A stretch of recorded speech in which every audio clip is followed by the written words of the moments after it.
evening and welcome to my channel. I have just got home from work and I had a request from Susan who wanted to know about these large pans which I reviewed in my mini art haul last night. I think I posted that. She wanted to know if Winsor & Newton's claims that these are moisture paint, which is easier to paint with and more enjoyable than using their existing pans or tube paint or anything else, whether those claims are actually founded. Now, my past experience, linked in the iCards now, on the difference between half pans and painting from dried tube paint, in Winsor & Newton's case, where Winsor & Newton claim that if you dry their tube paint down, it doesn't re-wet properly. And I've shown in my video linked in the iCards, utter bullshit. I've been painting with their paint dried down for the best part of 20 years. I think most people do that use their tube paints because we don't want to buy half pans as well. So I've already demonstrated they lied there. Let's find out if they're fibbing about these paints as well. Now, I've got the slight issue here that I don't have a giant large pan in a dye-based paint. So I've got French Ultramarine here, which of course is a mineral. And I've also got burnt sienna, which of course is an iron oxide. So what I thought I would do is test those. I've got yellow ochre, but I don't have a normal size half pan of that. What I do have just here are, in my Winsor & Newton on plein air, which is just the top row, I've got French Ultramarine. This really, I don't know if you can see that furrow in the French Ultramarine there. That's Ultramarine Violet next door, hardly used it. And on the right here, that's my burnt sienna. So I'm going to compare them. Now let's compare them kind of directly because I haven't really used this burnt sienna that much, but it's hard. I mean, it's baked, it's rock solid. I wouldn't be able to say I could bend it, but I can bend the ones in the porcelain. That, though, is because these are thinner. If this was double the thickness, I wouldn't be able to bend it. So I think that's actually kind of a false difference. It's not a real difference going on there at all. So they claim they're easier to deal with. So I'm going to use a fairly soft brush because I think if I'm going to test this, I need to use a sable, really. Let's use a Kolinsky. Let's go for really, really soft brushes. I've got a Kolinsky one stroke that is pretty soft. And I think that would make a really nice... So I put the camera in a slightly different position to film this. And I'm having to keep leaning to see what I'm doing. I'm sorry. There's my Kolinsky one stroke. So it's a 1/4 inch Kolinsky one stroke, my precious brush. And I'm going to do this using a wet brush and a dry pan, which of course is not how anyone in the world paints because you always wet your pan first. So I'm going to do, because they're both mineral, I think it's fair to do wet brush, dry pan with one of them, at which point the pan is wet. So then I'll do wet brush, wet pan on the other, and we'll see how it goes. So what I'm going to do is I'm going to do wet brush, dry pan first. So what I'm going to do in the meantime is I'm going to wet the other one, and I'd normally do that with a mister, but I think my mister has fallen on the floor, and as many of you know, my disability does not really allow me to get on the floor because I'll be stuck there for a few days if I try doing silly things like that. So let me see. Oh no, I've got another mister here. So I can do fair scientific testing. I was just about to do some kind of like adding exactly the same volume. Now I know from using misters for years, the volume of the mist is roughly the same. Now I don't want to spray the whole lot on one pan. So what I'm going to do is I'm going to hold it the same height above this whole area and spray so that the pan on the edge is going to get some of the paint. I'm going to do the same over here, and I'm going to do it the same distance from the paint this way and this way. So we're going to totally fair, and no one can say one of them got more water than the other. So what I'm going to do by doing it by distance is ensure that the area of the pan, I'm not going to use the whole pan, just the area I'm going to use is actually going to get the same amount of water. So I'm going to do it by radius, and I'm going to spray it over the green one, so 5 centimeters exactly.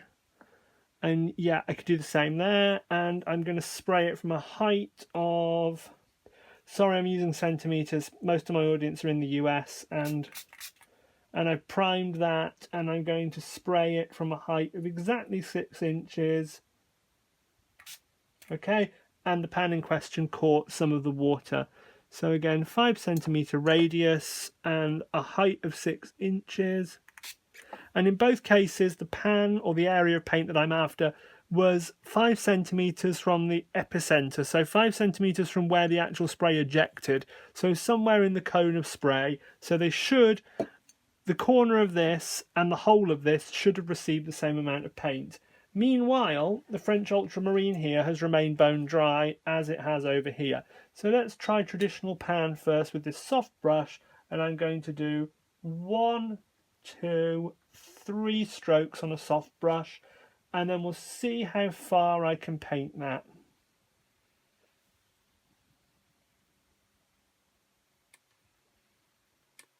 Okay, and then we'll re-wet the brush, and on a completely wetted brush, bearing in mind the paint's now wet, we'll do 1, 2, 3, 4, 5 quick strokes, as we kind of would if we were painting normally. I'm not being uber scientific about this and correct, but I want to get a reasonable impression, you know. Okay, that goes off the page, there's still paint on there. If I was doing this properly, I'd be doing this in replicates on repeated days, so let's keep that in mind. So wet brush, dry pan again. 1, 2, 3. Let's see if WN are really telling the truth, because, you know, they might be. There's just about a difference there. I mean, there's just a little bit more. But that could well be because this has got a completely flat surface, whereas this one's been used. So I'm not willing to put too much weight on that. Now let's do 1, 2, 3, 4, 5 in the style we would normally paint.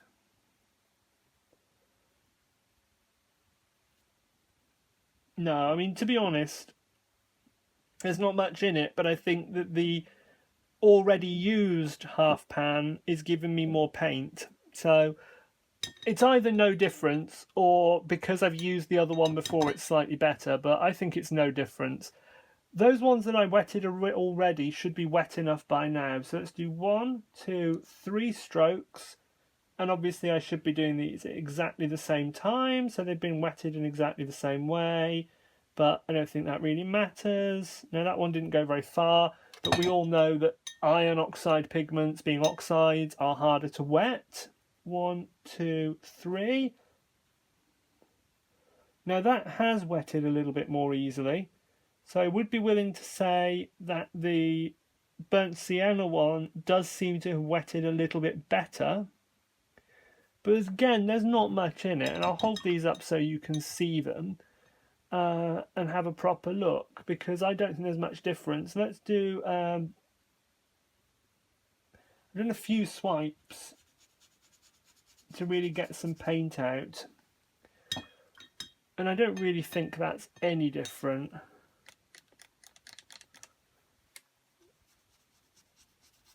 What it boils down to is how much moisture the brush is picking up, because when I bring the brush over, I don't know, a couple of inches there of damp paint, of course a lot is going to pick up on the brush.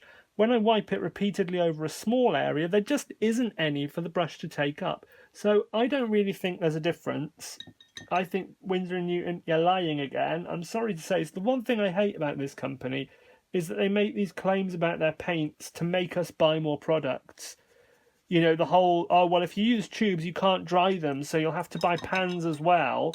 It's nonsense. I don't know anyone who's ever had a problem with that. Now, I will say the caveat that there are a couple of colours that don't work brilliantly when they've been dried down before, like sometimes yellow ochre. You know, you just need to wet it, maybe 10 minutes before you intend to start painting. That's all. That's really all.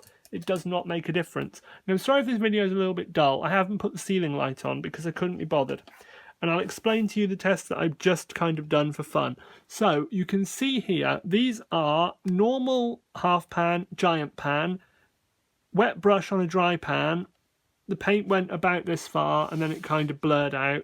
When I did it on the larger one, where it obviously picked up on a larger area because the brush fits the width of the paint rather than hanging over the sides of the half pan, it went further, but to be honest, I don't think I'm going to put too much weight on that.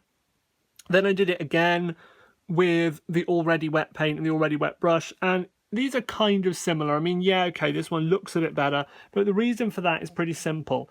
that was a 1/4 inch brush, and if you push a 1/4 inch brush onto a half pan, some of it overhangs the sides of the paint, so it doesn't pick it up properly. You do that on a large flat pan, and of course it's going to work, so it's slightly different. When I did it with the burnt sienna, there was a difference. So the burnt sienna here is off of a used half pan. So remember, this is a used surface. This is a pristine surface. And this kind of went along, and you can see there was some ultramarine in the paint already, and it stopped here. And then when I did it with the giant one, it went along and went off the end. But I think that's just that effect of using a bigger lump of paint. So the brush is making better contact. It's not that the paint is different in composition. This was just some burnt sienna pulled off of the giant and the normal pans. There's no difference in colour. And then I did it again with the French ultramarine off of both. And what I did there is I touched them against each other when they were at roughly the same consistencies. And the reason for that was I thought, well, maybe they may have put some detergents in, because what we know happens is if you use Ochre, which I do, and I don't know where my Ochre is at the moment, so I can't. Oh, maybe I can show you this. I think I'm rushing away because I need to eat. I've got some soup in the microwave because I'm that classy. I wouldn't say I'm quite bearing my soul on this channel, but I may as well tell people I can't eat solid food at the moment. I'm on a liquid-only diet right now, so I'm on soup and kind of meal replacement milkshakes for now because my digestive tract isn't overjoyed.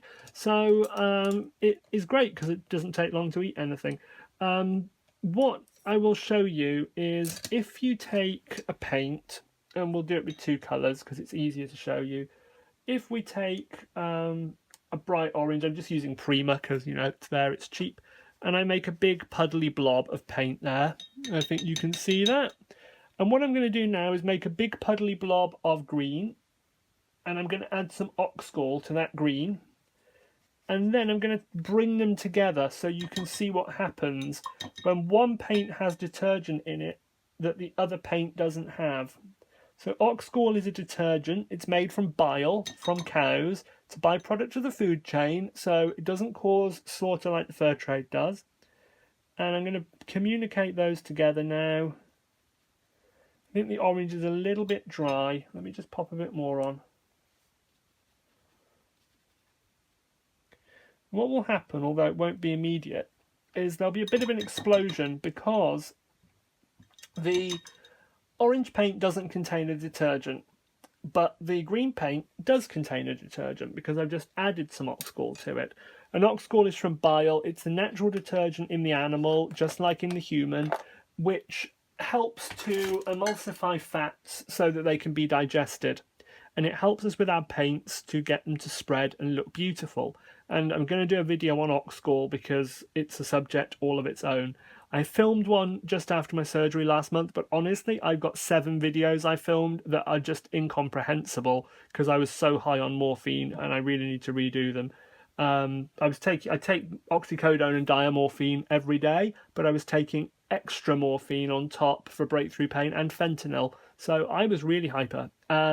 What happens if you take a paint with a detergent and paint without? Think about what happens when you add detergent to a bowl of dishes where the water is kind of greasy and got a film on the top. As soon as that drop of detergent goes in, it all repels and pushes away. And that's what sometimes happens when you mix paints where one has a detergent and one doesn't. You get this effect where that kind of pushes. So you might be able to see now that there's kind of a halo here where the green has pushed itself across because it contains a detergent. It's able to have a low surface area and it pushes in. And that's what happens when you mix something containing a detergent with something without, which is why when using Ochre, you have to use it with every paint in your painting. You can't use Ochre with one colour and not with all of the others, because it will mean that when they mix on the paper, they repel each other and it makes a total mess, and you only make that mistake once. So from doing that with the French Ultramarine, both versions, that didn't really happen. I mean, there's a pale patch in the middle, but that's just a back run because one was wetter than the other. So I'm not convinced that there's a formulaic difference, because the only thing that would make it wetter and easier to work with would be a detergent present, a surfactant, as we call detergents scientifically, which is short for surface active agent. It's something which attaches to surfaces and helps them wet. So it would help the paint particles to wet so that you could get it out more easily. I don't think if there is more of a surfactant in there, i.e. Oxgall or a synthetic detergent, that it's at any appreciable amounts. Now, I could do some kind of handprint style detailed analyses on these, but to be honest, I have thought about going down that road before with this channel. But the thing that's held me back from doing it is that I've focused on functionality and not on formulation, because I honestly don't give a shit if a paint is full of extenders or lithopone or whatever. I care about, does the paint look nice? Does it mix with other paints? Does it behave like a watercolour should behave? Does it last? Does it fade?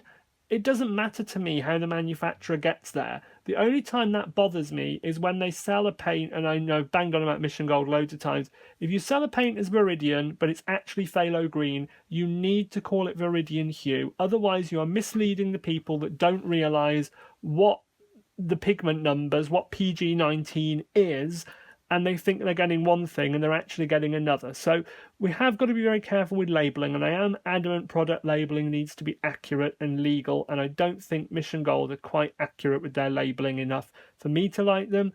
And my other bugbear with them is that if you buy things at list price, which someone somewhere on the world, on the planet must be doing, their list prices are really, really high. And when you look at the paints and what they're made of, I'm not going to pay $29 for a phthalo green.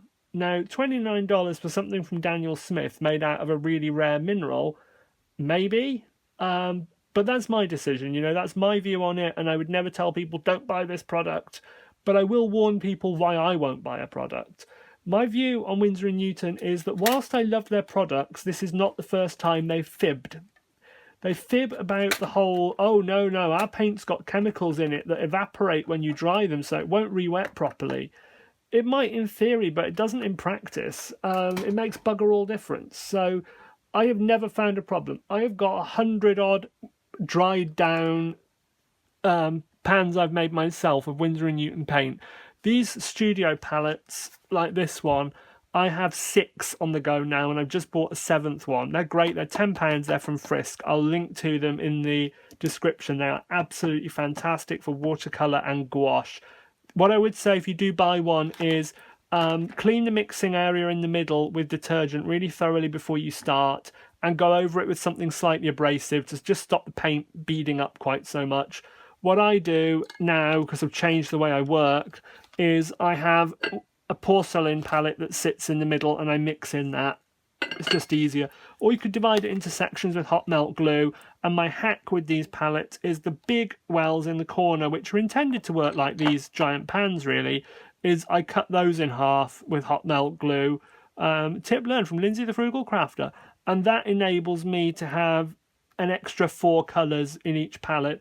And a couple of them I've cut the central area up into a grid to put colours in there that I don't use really that often, like cad orange and ironically indanthrene blue, and as soon as I did that I started using it all the time, and I wish I had it in the sides now. So I may be moving those colours into a palette of their own next month, I think. I think it's time to do that.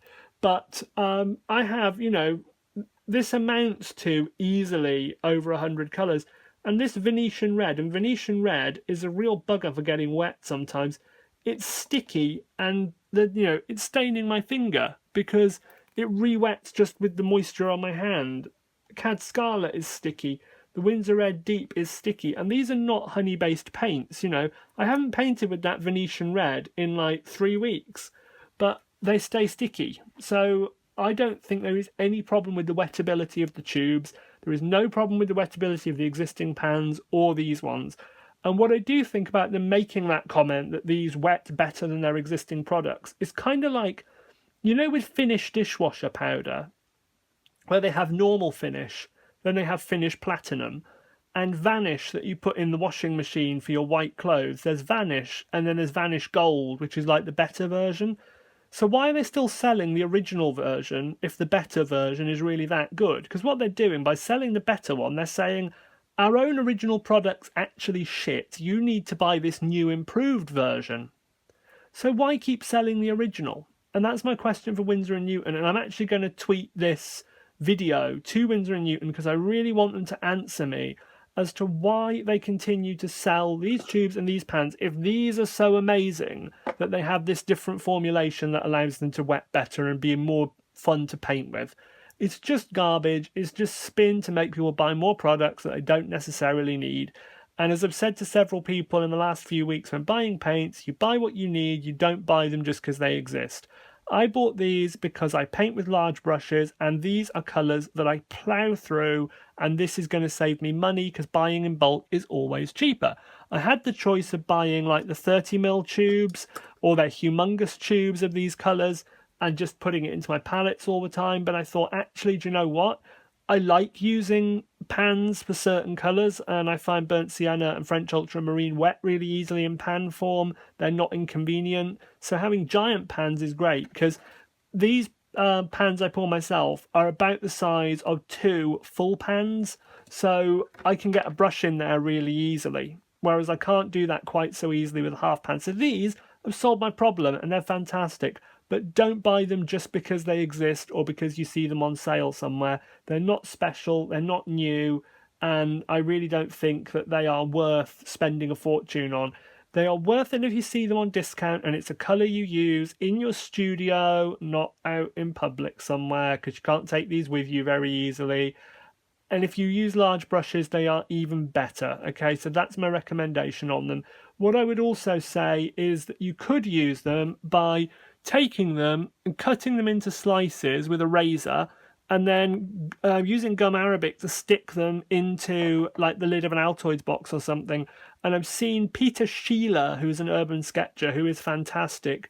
His palette, which you can see in all his videos, he has the thinnest strips of paint that he dries down in them, and he uses that. And by doing that, he gets lovely dilute washes. So if you're an urban sketcher, you might want to buy these and cut them up and put them into your palette because they might be economical that way. And to be honest, I think you could cut them with scissors. They are that kind of bendy. Like you could cut that with scissors. It's like leather. You could probably die cut that, to be honest. That's going to become a new thing. Die cutting novelty shapes with cookie cuttering novelty shapes out of your paint so it looks cute in your palette. But that's the only other use I could really think of them. So this is kind of like part 2 of the review I started in my art haul. I've now actually tried them side by side. I don't think these differences are significant. I think it's just physics of the shape of the brush versus the shape of the surface of the paint being flatter and not rounded like my half pans are. I don't see a big difference. Buy what you need. Don't buy these because they're special, because they're really not. Thanks very much. Good evening.